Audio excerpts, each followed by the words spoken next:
Hi, Jen. Hi, Kelly. How are you doing today? Good.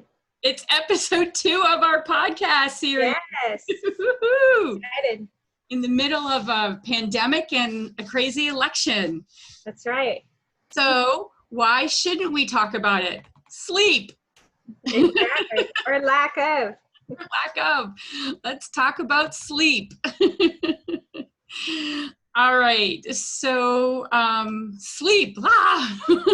You know this topic really well. I know I'm not sleeping right now. All right, just to put the learning part around about this, that I got a lot of these statistics from Autism Speaks, and then you're here to tell me the real version of life as well. But we know that over half of children with autism and as many as 4 out of 5 have chronic sleep problems. That is chronic. Many kids on the autism spectrum, as they become teenagers, develop problem sleeping, which is hard on child and the caregiver, which you know all too well. And it can be a combination of falling asleep, staying asleep, waking up too much, having a hard time settling down, and that they happen more often in children that have restrictive and repetitive behaviors like lining up toys, hand rocking, anxiety and or sensory problems. So I know you know that all too well. And so as a behavior analyst, I started on this journey because I was thinking, well, what if parents determine the successful outcomes for their child on the autism spectrum? And I couldn't think of anything better than, 1, we talked about safety, and 2, sleep. If your child is not sleeping, you're not sleeping. And so, you know, if you look at the literature, it talks about sleep considerations, right? Provide a comfortable sleep setting, establish regular bedtime habits and like calming routines. But let's get real. Let's talk about that, all right? So there are lots of reasons why kids don't sleep. This can change as they grow, right? It could be they cannot fall asleep. It could be that they fall asleep, but they wake up. It could be that they sleep, but only for short times. It could be that they have trouble because there's irrational fears or anxiety. Could be chemical, not enough melatonin in the body. It could be a physical discomfort, or they're just not tired. All right, so let's talk. Dylan, over the years, I know he didn't sleep last night. No, he did not. 21 years old. Mm-hmm. Sleep has been something that you and I have talked about for years and has been a part of your journey. So thinking of these categories, let's talk about your life with Dylan. Yeah, definitely. Like when I'm looking at the list of things, you know, obviously everybody is different and it affects everybody differently, and not one individual is the same as the other. Talking about Dylan, you know, from day one, even as a baby, he would literally probably only sleep about 20 minutes at night in the beginning. And when I look, I'm sorry? How old was he then? I would say as an infant, Yep. all the way up to probably the time we met you. You know, he was just up all the time. He was always crying. And when he was a toddler, he would wake up, you know, he would go to bed. Going to bed was not an issue. Like even now, he will put himself to bed. He kind of has an eternal clock where he knows it's time for him to go to bed. For us, that's typically, I would say, around, you know, 8:30, 9 p.m. at night. See, he goes to bed a little bit later sometimes. You know, now that he's a little older. I remember when he used to put himself to bed early. Yeah. Like 6 o'clock on those nights. You were like, oh crap. Yeah. But now, you know, I would say for him, it was never, the issue wasn't going to sleep, it was staying asleep. For a long time, you know, was trying to figure out why he was always crying at night, getting up, staying up. He has a lot of other just medical issues that is very common in children on the spectrum. And that's what we kind of found out in the end. I thought he was having, because he'd wake up just screaming his lungs out. And I thought maybe he was having nightmares, night terrors or something. Through a lot of testing and just, trial and error, we did find out some things that were affecting him in his sleep. One was that he has acid reflux really bad. I remember that. I remember graphing all over the place, trying to cause the root problem, and it made us realize there has to be something physical. And so he is one of those child, and I'm going to go through these categories again. So the categories that I like to rule out are they can't fall asleep, wake up. Dylan could fall asleep. He would wake up. He'd have short nights of sleep. We thought maybe it was anxiety or fear, or night tremors. Chemical, maybe not enough melatonin, which very well is possible, but he also had the acid reflux that would wake him up. And so laying down is the worst thing you can do for acid reflux for kids. So he definitely was under the category of physical discomfort. So we tried a lot of things to help him. Obviously he had a whole team of both medical interventionists. He had like 5 different specialists. So we had, our pediatrician is very knowledgeable about autism. We had a neurologist, pediatric neurologist that specialized in autism. He had a pediatric GI, a pediatric ENT, and then a child psychiatrist. And then at the same time, we're working with a whole team of, behavior interventionists, occupational therapy, speech therapy, this whole huge, tribe and network.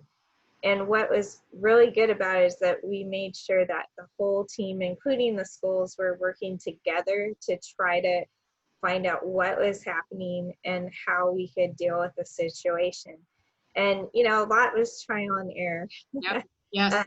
And very expensive, it adds up. You at some point, especially with sleep. I mean, I think sleep is honestly, even more than tantrums or aggression, like sleep is so difficult because it affects everybody and your ability, not only for the person that it's happening to function, but everybody around you, so if you're not sleeping, your child's not sleeping, and you still got to get up and go to work the next day, or they need to go to school or work or whatever they do. So it's really impactful. So here's a few things we tried. We tried a lot of different things. I went to, alternative medicine doctor. I tried to do, dietary things, thinking maybe that was it.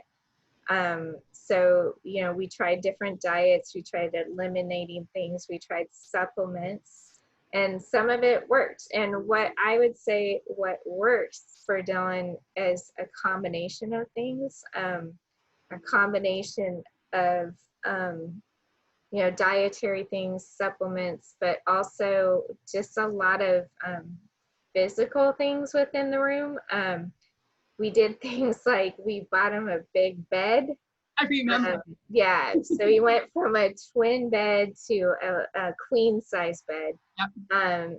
Granny's always been a big kid, that's why he's called Big D.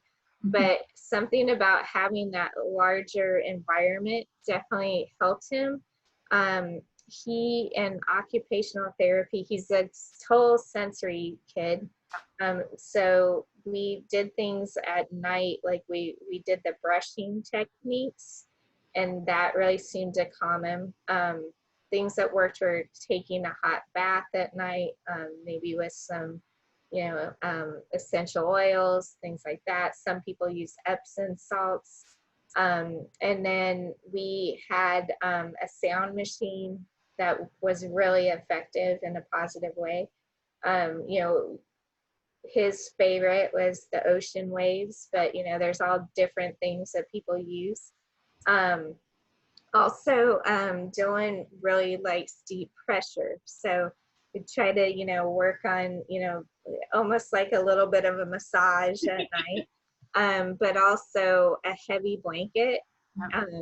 Fire resistant. Oh yeah, fire resistant, heavy blanket was a huge thing for him. And then we bought a body pillow, Yep. and that really helped. Lots of pillows, and then just really trying to keep him calm at night. Some things that I think for anybody, I'm always told, are good habits to have, like, not to eat or drink a lot, like, close to bedtime.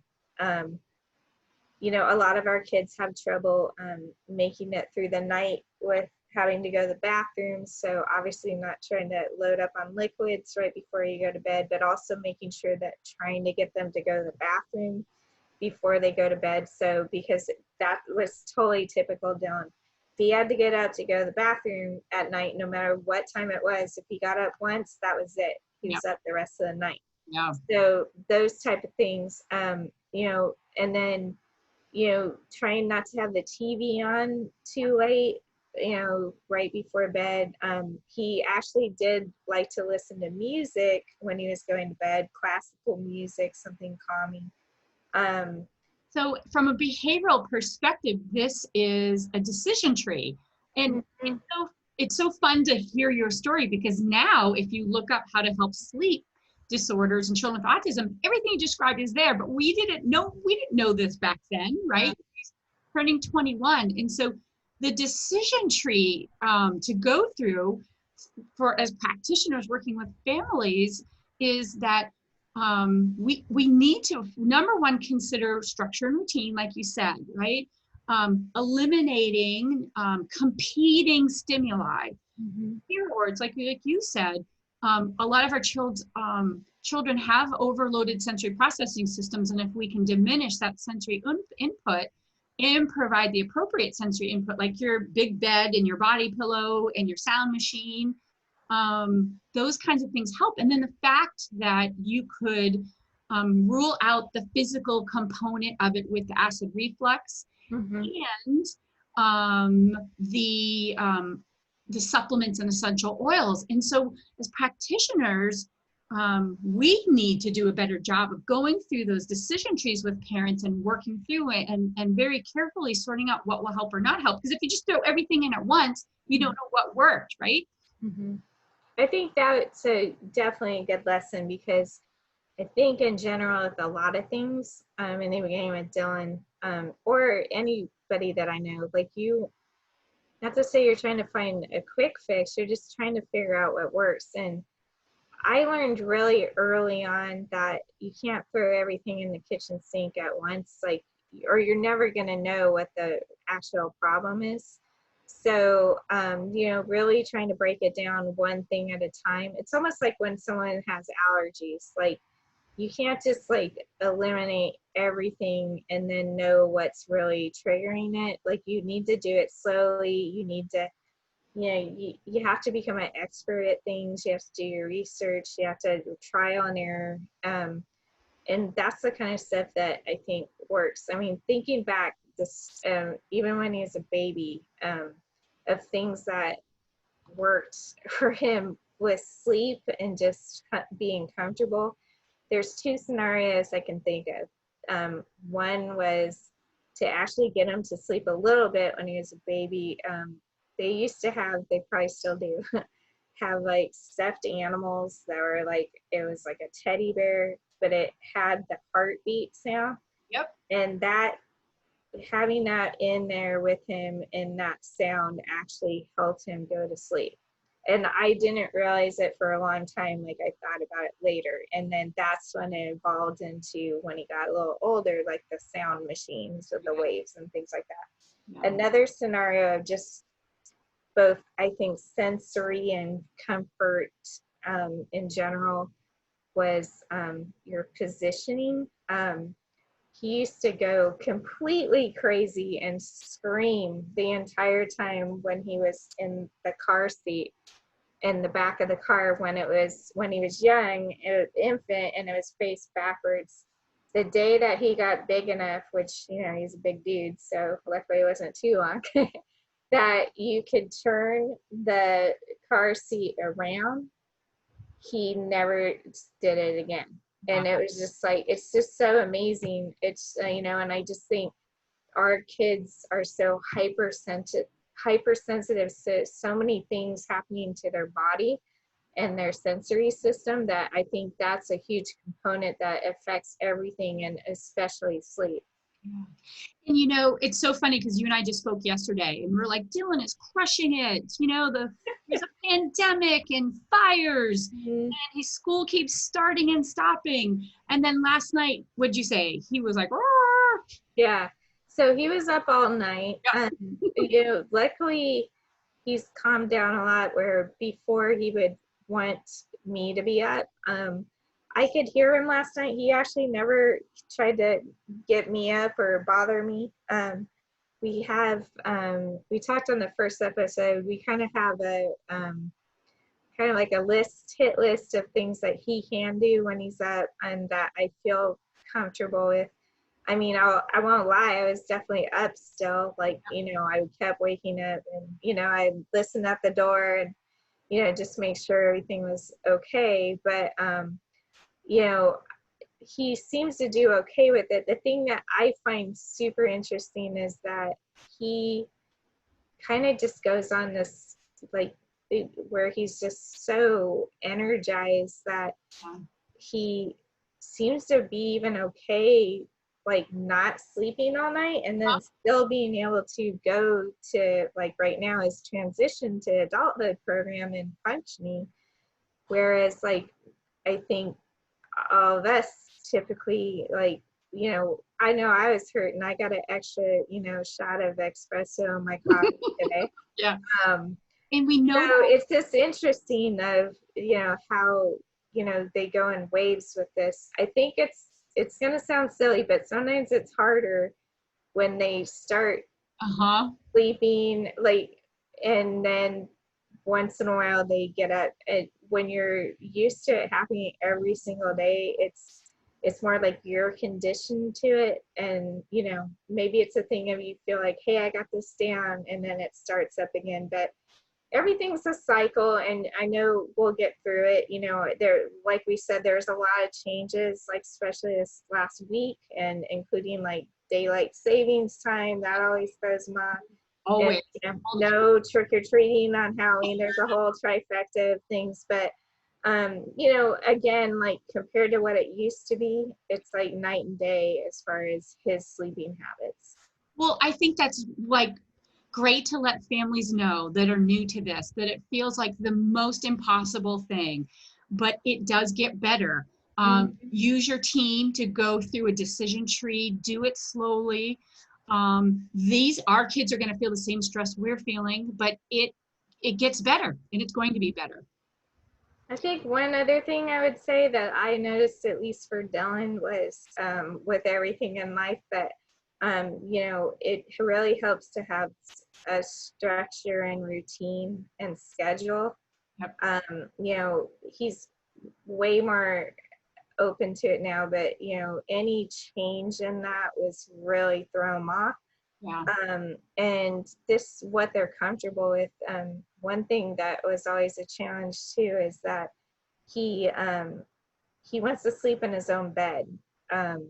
So trying to travel, trying to stay at, you know, other people's houses were always a challenge, even if it's someone he was super into. Like, he loves my parents. He wants to be with them all the time. But even when he goes to stay there, it took me a while for him just to be able to go and stay there overnight. Yeah. And it's like, you always want to be with them. What's your problem? Because, like, you know, towards the end of the night when he would be going to bed, he's like, go home, you know, sleep right here tonight. And so, you know, not everybody's the same, but, you know, really trying to work with them to feel comfortable about being in different environments. And but having everything with you, like, you know, having your sleep kit with you to make sure that you can accomplish that, you know.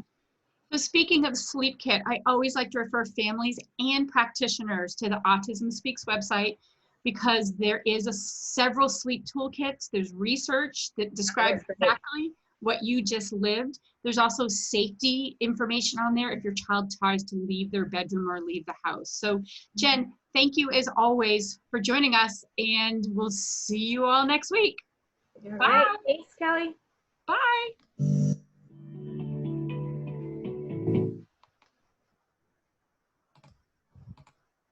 Woohoo.